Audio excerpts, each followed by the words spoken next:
Hello दोस्तों, स्वागत है आप सभी का हमारे YouTube चैनल में। तो दोस्तों आज हम एक्सप्लेन करने वाले 2023 की न्यू रिलीज मूवी जवान का एक्सप्लेनेशन। तो दोस्तों अगर आप हमारे चैनल पे नए हैं तो हमारे चैनल को सब्सक्राइब कर दीजिए और बाजू में जो घंटे का बटन है उस पर भी क्लिक कर दीजिए। तो चलिए दोस्तों चलते बिना किसी देरी के मूवी एक्सप्लेनेशन की और मूवी के शुरुआत में हम एक बच्चे को देखते हैं जिसे गाँव के नदी में एक लाश दिखाई देती और ये बात वो उसके माता पिता को बताता है। और वो लोग जब वहाँ पर जाकर देखते तो इंसान जिंदा था, लेकिन वो काफी जख्मी था और उसे काफी गोलियां भी लगी हुई थी। इसीलिए वो लोग उसे अपने घर ले जाते और उसका इलाज करने लगते। कुछ दिन बाद उस आदमी को होश आने लगता है, लेकिन अचानक उस गांव में कुछ लोग हमला कर देते और गांव वालों को बहुत ही बुरी तरीके से मारने लगते। तभी वो आदमी वहाँ पर आता है और उन सभी लोगों को मार देता है। गांव वाले ये देखकर काफी खुश थे, लेकिन वो ये नहीं जानते थे कि वो जख्मी आदमी है कौन, और वो जख्मी आदमी को भी याद नहीं आता कि वो है कौन, क्योंकि उसकी याददाश्त चली गई थी। तभी वहाँ पर एक बच्चा आता है और उस आदमी से वादा करता है एक न एक दिन वो जरूर उसके बारे में पता लगाएगा। और कहानी 30 साल आगे बढ़ती है। तभी हम देखते हैं मुंबई में सुबह के 6:30 बजे हुए थे। सभी लोग मेट्रो पकड़ने के लिए भाग रहे थे और वही अंजलि नाम की लड़की भी एग्जाम देने के लिए जा रही थी। लेकिन अचानक एक एक्सीडेंट की वजह से ट्रैफिक जाम हो जाता है, इसीलिए अंजलि भी मेट्रो पकड़ लेती है। तभी हम देखते हैं एक लड़की गिटार लेके मेट्रो में आ रही थी, लेकिन उस लड़की के गिटार में गन है और दूसरी लड़की सिस्टम को हैक कर लेती है, जिसकी वजह से सिक्योरिटी वालों को वो गन दिखाई नहीं देती। उसके बाद एक एक करके ऐसी 6 लड़कियां मेट्रो में आती है और लास्ट में वो अपने चिप को भी अंदर आने के लिए कहती है। जब चिप अंदर आता है तो मेट्रो चलने लगती है और थोड़ी देर बाद ही मेट्रो रुक जाती है और फिर हमें पता चलता है चिप और उसकी 6 लड़कियों ने मेट्रो को हाईजैक कर लिया था। चिप वापस सभी लोगों को शांत रहने के लिए कहता है, लेकिन एक आदमी उसकी बात नहीं सुन रहा था। वो बताता है कि वो पुलिस वाला है, इसीलिए किसी को भी डरने की जरूरत नहीं है। लेकिन चिप उसे शांत कर देता है और वो सबको डराने के लिए वहाँ पर बुरके में खड़ी एक लड़की को शूट कर देता है। और ये देखकर सब लोग काफी ज्यादा डर जाते हैं। और ये सब होता हुआ सब लोग लाइव देख रहे थे। जिसके बाद नर्मदा नाम के पुलिस ऑफिसर को बुलाया जाता है, जो चिप के साथ बात करने वाली थी। वो चिप से उसकी डिमांड पूछने लगती है। इस पर चिप उसे कहता है कि उसे एग्रीकल्चर मिनिस्टर से बात करनी है। 5 मिनट के अंदर नहीं आया तो वो एक एक करके सभी लोगों को मारने लगेगा। उसके बाद नर्मदा की टीम एग्रीकल्चर मिनिस्टर को लेकर आती है और यहाँ पर चिप उसके साथ बात करने लगता है। वो मिनिस्टर को बताता है कि इस साल कितने किसानों की पैसों की वजह से मौत हुई है, इसीलिए वो एग्रीकल्चर मिनिस्टर से 40,000 करोड़ रुपए मांगता है। लेकिन वो मिनिस्टर कहता है कि उसके पास इतने पैसे नहीं है। इस पर चिप कहता है कि वो पैसों की चिंता ना करे, कुछ ही टाइम में उसे एक बिजनेसमैन कॉल करेगा और सारे पैसे दे देगा। जिसके बाद चिप कॉल कट करता है और वहाँ पर खड़ी अंजलि नाम की लड़की को अपने पापा को कॉल करने के लिए कहता है। तभी हमें पता चलता है कि अंजलि के पिता का नाम है काली गायकवाड़, जो इंडिया के सबसे बड़े वेपन डीलर थे। वो उन्हें कॉल करती है और वो उन्हें बताती है कि उसे किडनैप किया गया है और किडनैपर ने इतने पैसों की डिमांड रखी है। और जब काली ये बात सुनता है तो अपनी बेटी को बचाने के लिए पैसे दे देता है। नर्मदा इसके लिए मना कर रही थी क्योंकि वो चाहती थी कि वो इन लोगों को पकड़े, लेकिन काली का कहना था कि उसकी बेटी उसके लिए सबसे ज्यादा इम्पोर्टेंट है, इसीलिए वो पैसे ट्रांसफर कर देता है। नर्मदा उन्हें ट्रैक करने की कोशिश करती है कि ये पैसे किसके अकाउंट में गए थे, लेकिन वो ट्रैक नहीं कर पाती। तभी उसे पता चलता है कि ये पैसे 7 लाख लोगों के अकाउंट में चले गए। उसके बाद नर्मदा को पता चलता है कि सभी लोग किसान थे और ये पैसे किसानों को मिल गए थे। लेकिन ये सब देखकर अंजलि काफी ज्यादा गुस्सा हो जाती है क्योंकि चिप और उसके लोगों ने उसके पापा से इतने पैसे लिए। तभी चिप उसे लक्ष्मी की कहानी बताने लगता है, जो उसी के टीम में थी।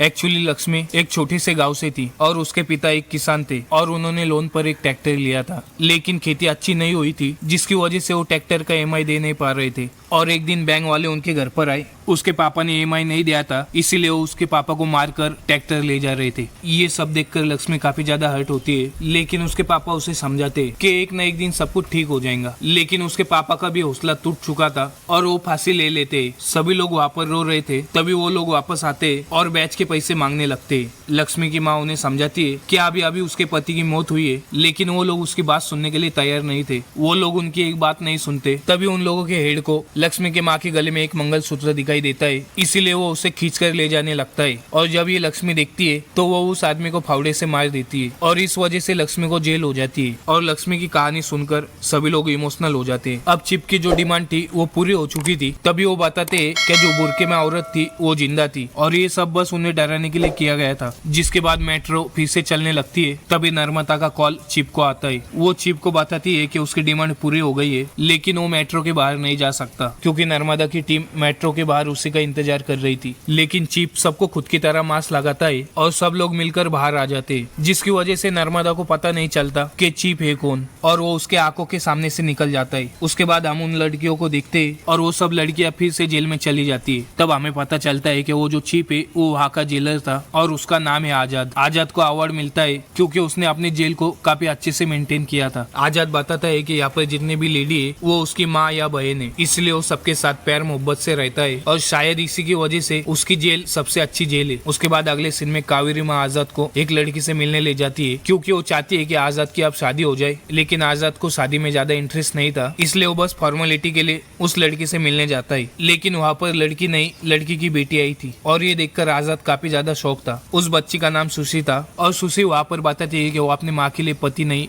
बल्कि अपने लिए पिता ढूंढने आई है। वो आजाद के साथ बातें करती है और आजाद को सुशी बहुत ही अच्छी लगती है। उन दोनों का काफी अच्छा बॉन्ड बन जाता है और सुशी ने आजाद को अपना पापा मान लिया था। एक दिन सुशी उसे कॉल करती है और उसे अपने स्कूल बुलाती है। वो आजाद को बताती है वो बस एक ही सब्जेक्ट में पास हुई है, जिसकी वजह से उसके सर उसके पेरेंट्स से मिलना चाहते हैं, लेकिन उसकी माँ काफी ज्यादा स्ट्रिक्ट थी, इसीलिए सुशी चाहती थी कि आजाद वहाँ पर आकर टीचर से मिले और आजाद भी वहाँ पर आ जाता है। तभी उसे पता चलता है कि सुशी की माँ कोई और नहीं बल्कि नर्मदा है। नर्मदा देखती है कि सुशी आजाद को कितना पसंद करती है, इसलिए वो भी इस रिश्ते को हाँ कह देती है। एक्चुअली नर्मदा एक रिलेशनशिप में थे और तभी वो प्रेग्नेंट हो गई और उसके बॉयफ्रेंड को बच्चा नहीं चाहिए था, इसलिए वो दोनों अलग हो गए। नर्मदा बताती है कि वो अपने बच्ची को हर खुशियाँ देना चाहती है, लेकिन फिर भी उसके बेटी को एक पापा चाहिए जिससे वो आजाद में देखती है और इसीलिए नर्मदा शादी के लिए हाँ कह देती है। और वही आजाद को भी सुशी बहुत ही अच्छी लगती है क्योंकि आजाद को भी पापा का प्यार नहीं मिला था और इसलिए वो भी शादी के लिए हाँ कहता है और उनकी एंगेजमेंट हो जाती है। आजाद का नया मिशन शुरू होता है जिसमें वो हेल्थ मिनिस्टर को गोली मारता है और फिर उसे किडनैप करके सरकारी अस्पताल में ले जाता है। लेकिन वहाँ पर मिनिस्टर को ठीक करने के लिए जो भी इक्विपमेंट और मेडिसिन की जरूरत थी वो वहाँ पर अवेलेबल नहीं थी, जिसके बाद आजाद सबको दिखाने लगा कि गवर्नमेंट हॉस्पिटल की हालत क्या है। वो पुलिस वालों को कॉल करता है और उन्हें अपनी डिमांड बताने लगता है। नर्मदा उससे कहती है कि वो ये सब बंद कर दे, लेकिन आजाद उसकी बात नहीं सुनता। यहाँ पर आजाद ने अपना भेष बदल दिया था, इसीलिए कोई भी उसे पहचानता नहीं था और आजाद अपना नाम सबको विक्रम राठौड़ कह के बताता है। जिसके बाद हर तरफ विक्रम राठौड़ के ही चर्चे हो रहे थे। जिसके बाद आजाद नर्मदा को एक लिस्ट भेजता है और वो नर्मदा से कहता है कि इसमें जितनी भी चीजें वो सारी सरकारी हॉस्पिटल में होनी चाहिए, अगर ऐसा नहीं हुआ तो वो इस मिनिस्टर को मार देगा। और ये सब करने के लिए गवर्नमेंट को 5 घंटे का टाइम देता है। जिसके बाद हर तरफ काम शुरू हो जाता है और सभी सरकारी हॉस्पिटल में वो सारे इक्विपमेंट पहुंचा दिए जाते हैं। सब लोग काफी खुश थे कि इतनी अच्छी तरक्की हो रही थी। उन लोगों के लिए विक्रम राठौड़ एक किडनैपर नहीं बल्कि एक हीरो बन गया था। लेकिन पुलिस वाले इससे काफी ज्यादा नाराज थे। वो चाहते थे कि वो विक्रम राठौड़ को पकड़ ले, इसीलिए हॉस्पिटल के बाहर वो अपनी फोर्स को लगा देते। अब आजाद और उसके टीम को वहां से निकलना था, इसलिए वो एक चॉपर की डिमांड करते। जब वहाँ पर चॉपर आता है और वो सब लोग जाकर चॉपर में बैठने ही वाले थे कि तभी नर्मदा की टीम उन पर हमला कर देती है। उन लोगों में काफी फाइट होती है, लेकिन किसी तरह से आजाद और उसकी टीम वहाँ से निकल जाती है। लेकिन नर्मदा किसी तरह से आजाद का माथ छीन लेती है। वो उसका थोड़ा सा चेहरा देख लेती है, जिसके बाद वो ऑफिस में वापस आती है और वो वहाँ पर उस मास्क की वजह से उसका फेस बनाने लगती है। लेकिन वो बनने में काफी ज्यादा टाइम था,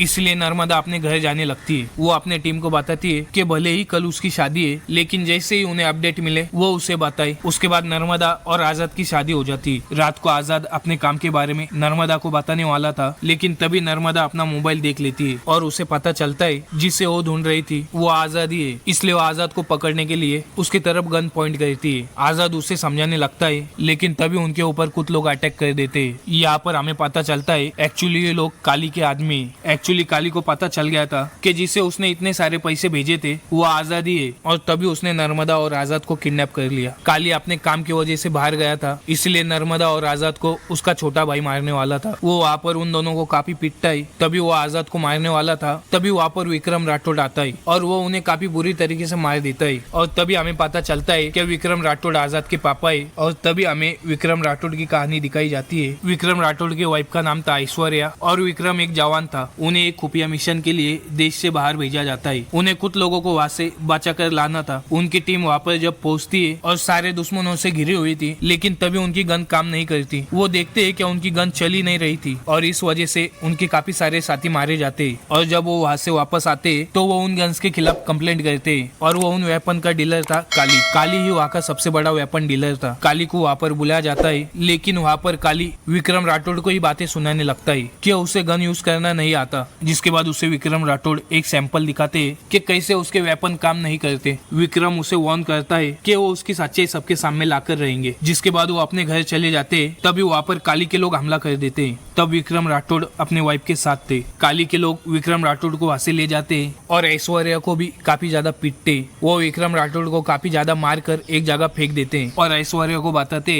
कि उसके पति कितने इलीगल काम किया करते थे, अपने देश की इंफॉर्मेशन दूसरे देश को दिया करते थे और इसीलिए उन्हें सजा होनी चाहिए। वो ऐश्वर्या को उस फॉर्म पर साइन करने के लिए कह रहे थे, लेकिन ऐश्वर्या उस ऑफिसर को ही मार देती है और इसीलिए उसे अरेस्ट कर लिया जाता है और अपने पति का साथ देने के लिए और एक ऑफिसर का मर्डर करने के लिए उसे फांसी दी जाती है। लेकिन जब उसे फांसी होने वाली थी तभी पता चलता है कि वो प्रेग्नेंट है और लॉ के मुताबिक जब तक उस औरत का बच्चा 5 साल का नहीं हो जाता तब तक उसे फांसी नहीं हो सकती। और वही हम विक्रम राठौड़ को देखते हैं जो गाँव वालों को उस नदी के पास मिले थे और जिनकी याददाश्त चली गई थी। और ऐसे ही 9 महीने बीत जाते हैं, जिसके बाद वो अपने माँ के साथ उसी जेल में 5 साल तक रहता है और फिर उसके माँ को फांसी होती है और तभी उस जेल की जेलर कावेरी आजाद को एडॉप्ट कर लेती है। लेकिन मरने से पहले ऐश्वर्या ने आजाद से वादा लिया था वो अपने पापा की छवि को क्लियर करेगा और वो सबको बताएगा कि वो कितने अच्छे आदमी थे। और आजाद अपने माँ को किया हुआ वादा ही पूरा कर रहा था। जिसके बाद कहानी प्रेजेंट में आती है जहाँ पर विक्रम राठौड़ आजाद को बचा लेते हैं, लेकिन अभी भी उनकी याददाश्त वापस नहीं आई थी। एक्चुअली जो पुलिस ऑफिसर है आजाद को मेट्रो में मिला था, वो पुलिस ऑफिसर विक्रम जहाँ से बिलोंग करता है उसी गाँव से था और उसी ने विक्रम से बचपन में वादा किया था कि जब वो बड़ा हो जाएगा तो वो पता लगा कर रहेगा कि वो है कौन। जब उसने आजाद को देखा तो उसके बारे में सारी इंक्वायरी की और तब उसे पता चला कि विक्रम राठौड़ उसके पापा है। उसके बाद वो विक्रम राठौड़ को यहाँ पर ले आया। उसके बाद हम नर्मदा को देखते वो समझ गई थी कि वो जिसे वो ढूंढ रही है वो और कोई नहीं बल्कि आजादी है और वो ये भी समझ जाती है कि ये सारी कहानी उसी जेल से शुरू होती है। इसीलिए नर्मदा जानबूझकर कैदी बनकर उसी जेल में जाती है ताकि उन लड़कियों से आजाद की कहानी पता कर सके। वहाँ वो उन लड़कियों को इमोशनल कर देती है और वो आजाद की पूरी कहानी उसे बता देते हैं। और जब नर्मदा आजाद की कहानी सुनती है तो वो बहुत इमोशनल हो जाती है और डिसाइड करती है कि वो भी आजाद का साथ देंगी, क्योंकि अब तक उसने जो भी किया है वो सबकी भलाई के लिए कर रहा था। लेकिन नर्मदा की सारी बातें उसका कलीग सुन लेता है, क्योंकि पहले नर्मदा का प्लान था कि वो आजाद के बारे में जानने के लिए अपने बॉडी को माइक लगा कर जाएंगी। इसीलिए उसके कलीग ने उसकी सारी बातें सुन ली थी। उसके बाद उसका कलीग उन 6 लड़कियों को और नर्मदा को वहाँ पर बुलाता है और उन्हें काफी ज्यादा पीटने लगता है। यहाँ पर हमें पता चलता है कि नर्मदा का कलीग भी काली के साथ मिला हुआ है। वो काली को बताता है कि नर्मदा और वो 6 लड़कियां उसके कब्जे में है, तो काली उससे कहता है कि तुम उन सबको खत्म कर दो और यहाँ तक कि नर्मदा की बेटी को भी खत्म कर दो। और जैसे ही ये बात विक्रम और आजाद को पता चलती है तो वो नर्मदा और उसके टीम को बचाने के लिए निकल पड़ता है और विक्रम और उसके साथी सुशी को बचाने के लिए निकल पड़ते। वो वहाँ पर काली के गुंडे के साथ मुकाबला करते और सभी को बचा लेते। लेकिन ये सब करते वक्त उसके टीम की एक लड़की को गोली लग जाती है और वो उसे बचाने की बहुत कोशिश करते हैं, लेकिन उसकी मौत हो जाती है और उसकी मौत से सब लोग काफी ज्यादा उदास थे। और नर्मदा कहती है कि आज से वो भी उनका साथ देंगी और वो उस लड़की की जगह पूरी करेंगी। जिसके बाद वो लोग उनके अगले मिशन की तैयारी करने लगते। एक्चुअली अब उनका अगला मिशन काली ही था, क्योंकि काली को सबक सिखाना बहुत ही जरूरी था। तब उन्हें पता चलता है काली पॉलिटिक्स में आने की सोच रहा था, क्योंकि काली जब भी कोई बिजनेस स्टार्ट करता है और जो भी पार्टी सत्ता में होती है उससे उन्हें पैसे देने पड़ते हैं और जैसे ही पार्टी बदलती है वैसे ही उसे दूसरी भी पार्टी को पैसे देने पड़ते हैं। इसीलिए वो चाहता है कि वो खुद पॉलिटिक्स में आ जाए, क्योंकि उसे किसी को भी पैसे देने की जरूरत ना पड़े। इसलिए काली एक बहुत बड़े बिजनेसमैन के साथ डील फाइनल कर देता है जो किसी और कंट्री से था। अब काली को पॉलिटिशियन लीडर को पैसे भेजने थे ताकि वो पॉलिटिक्स में आ सके, इसलिए उसके काफी सारे पैसे किसी और कंट्री में जाने वाले थे। और जब ये बात आजाद को पता चलती है तो वो प्लान बनाते हैं कि वो सारे पैसे लूट लेंगे। जिसके बाद आजाद और उसकी टीम मिलकर उन सारे पैसों को लूट लेती है और पैसों के साथ साथ वो गवर्नमेंट के वोटिंग मशीन को भी चुरा लेते हैं और सारे मशीनों को आजाद के जेल में रखा जाता है। आजाद सबको ऐसे दिखाता है कि उसने जेल के कैदियों को हॉस्टेज बनाया है और उसकी एक डिमांड थी जिसे गवर्नमेंट को पूरी करनी थी और वो अपनी डिमांड वहाँ के पॉलिटिशियन माधवन को बताता है। माधवन उसकी डिमांड ऊपर तक पहुँचाता है और उसकी डिमांड मान ली जाती है, क्योंकि कुछ ही दिनों बाद इलेक्शन थे और अगर वोटिंग मशीन गायब रही तो इलेक्शन कैसे होंगे, जिसकी वजह से आजाद की डिमांड मान ली जाती है। और आजाद की डिमांड थी जितने भी हानिकारक फैक्ट्री चल रही है उन्हें बंद कर दिया जाए, क्योंकि उसकी वजह से बहुत सारे लोगों की जान गई थी। आजाद की डिमांड गवर्नमेंट पूरी करती है और इस तरह से आजाद का मिशन भी कंप्लीट हुआ था। लेकिन लेकिन तभी काली विक्रम को पकड़ लेता है। वो विक्रम को बहुत ज्यादा पीटने लगता है। तभी वो टीवी ऑन करता है, तब टीवी पर भी विक्रम था। ये देखकर काली शॉक हो गया था कि दो जगह विक्रम कैसे हो सकते। तब उसे पता चलता है कि टीवी पर जो है वो विक्रम का बेटा आजाद है। उसके बाद वो विक्रम को लेकर उसी जगह पर जाता है जहाँ पर आजाद था। आजाद को वो वहाँ पर काफी पीटने लगता है और वो उस पर गोली चलाने ही वाला था। तभी गोली की आवाज सुनकर विक्रम की याददाश्त वापस आती है। विक्रम को याद आ जाता है किस तरह काली ने उसे बहुत ज्यादा पीटा था, जिसके बाद उसी की वजह से ऐश्वर्या को फांसी हो गई थी। और ये सब याद करके विक्रम काली को बहुत ज्यादा पीटता है, जिसके बाद वो लोग भी काली को फांसी देते हैं जैसे ऐश्वर्या को फांसी हुई थी। उसके बाद वो सभी लोग वहाँ से निकल जाते हैं और हमें पता चलता है कि माधवन भी आजाद के साथ मिला हुआ था और वही आजाद को अंदर की सारी इंफॉर्मेशन दिया करता था। और वो आजाद से मिलने आता है और वो उसे एक नए मिशन के लिए रेडी होने के लिए कहता है और यहीं पर ये मूवी एंड हो जाती है। तो ये थी जवान मूवी की स्टोरी। तो अगर आपको हमारा एक्सप्लेनेशन अच्छा लगा हो तो हमें कमेंट करके जरूर बताएं। और अगर आप हमारे चैनल पे नए तो हमारे चैनल को सब्सक्राइब कर दीजिए और बाजू में जो घंटी का बटन है उस पर भी क्लिक कर दीजिए। मिलते हैं नेक्स्ट वीडियो में, तब तक के लिए बाय।